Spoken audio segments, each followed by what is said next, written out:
Hello, मैं Raipur health clinic Tatyapara चौक रायपुर छत्तीसगढ़ से director GP Singh. क्या आपके शुक्राणु बिल्कुल नहीं है, कम है या नील है? इसे क्या कहते हैं और इसके निवारण के लिए मैं बहुत ही ज़बरदस्त एक फार्मूला बताऊंगा। यदि उसका उपयोग करते हैं तो आप लोगों को बहुत ही ज़बरदस्त रिस्पांस मिलेगा।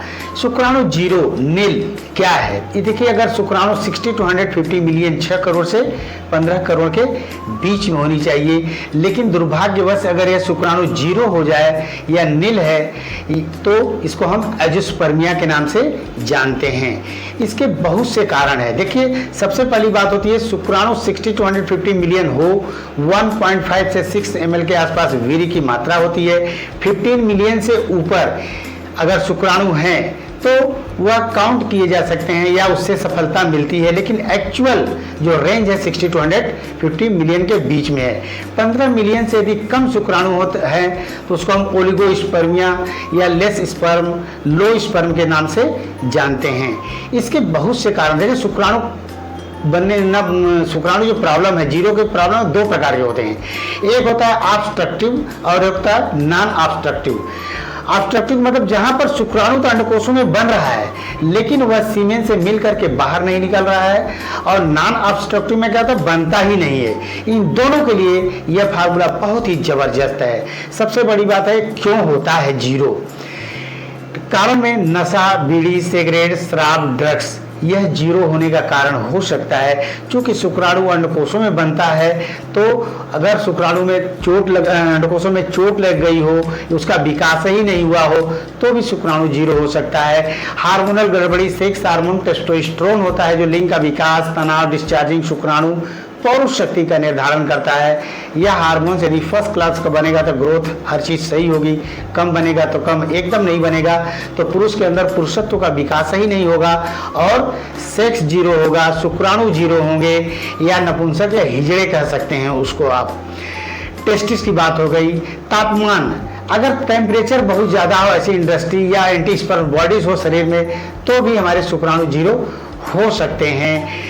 मास्टरबेशन, 10-12 बरस के बाद बच्चे ज़रूरत से ज़्यादा मास्टरबेशन या गलत तौर तरीके जब अपना लेते हैं तो भी ऐसा हो सकता है। जो भी हो, बहुत ही ज़बरदस्त मैं आपको फार्मूला बता रहा हूँ, उस पर ध्यान दीजिए आप। सबसे पहली है, अच्छे मेडिकल स्टोर पर ये सब चीज़ें बहुत आसानी से मिल जाती हैं। बसंत कुसुमाकर रस, बसंत कुसुमाकर रस लगभग 5 ग्राम ले लीजिए आप। सिद्ध मकर ध्वज स्वर्ण, सिद्ध मकर ध्वज स्वर्ण 5 ग्राम ले लीजिए। त्रिवंग भस्म, त्रिवंग भस्म 5 ग्राम ले लीजिए।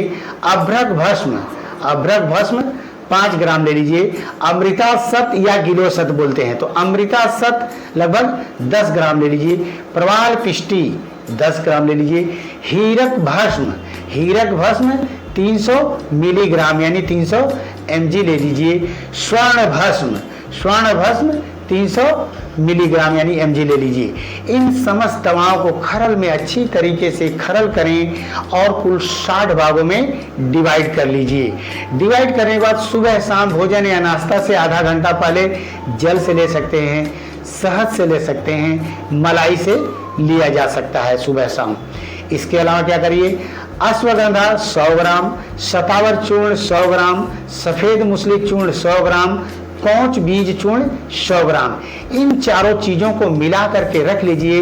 1 चम्मच सुबह, 1 चम्मच शाम को भोजन या नाश्ता के आधे घंटे के बाद। 1 गिलास गाय का दूध हो या कोई भी दूध चल जाता है, 1 गिलास दूध हो, थोड़ी सी मिश्री हो, प्लस शिलाजीत सत्व, शिलाजीत सब पतंजलि मिल जाएगा। 2-3 बूंद डाल करके सुबह शाम भोजन के 40 मिनट के बाद लेते हैं तो मैं समझता हूँ बहुत ही अच्छा आपको रिस्पांस मिलेगा। एक संतति सुधा बटी आती है, संतति सुधा बटी, सुबह शाम 2-2 गोली या 1-1 गोली आप लिया करें। निश्चित रूप से आप लोगों को रिस्पांस मिलेगा। इन सभी चिकित्साओं करने से पहले आपको सबसे पहले जगह जीरो है तो हार्मोनल चिकित्सा लेनी चाहिए। एवरी 2 वीक, हर 2 सप्ताह 15 दिन में एक इंजेक्शंस आते हैं, पहले उसको ले करके अगर किया जाए ये चिकित्सा तो बहुत ही ज़बरदस्त आपको रिस्पांस मिलता है। कुछ चीज़ों पर आपको ध्यान देना चाहिए। जिस दिन MC आती है, मासिक धर्म आता है, उसके ठीक 12वें दिन, 13वें दिन और 14वें दिन आपको संबंध जरूर बनाना चाहिए। जहाँ तक बच्चे का सवाल है, आनंद के लिए, संतुष्टि के लिए चाहे जब बनाएं, वो एक अलग मुद्दा है।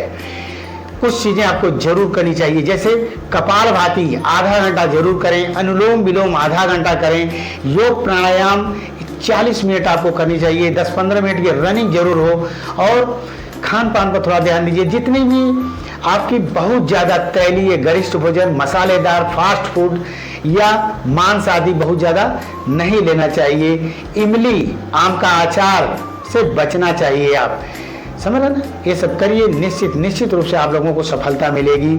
अगर मान लो किसी कारणवश आपको ठीक से सफलता नहीं मिलती है तो रायपुर हेल्थ क्लिनिक, तात्यापारा चौक, रायपुर छत्तीसगढ़ में स्थित है।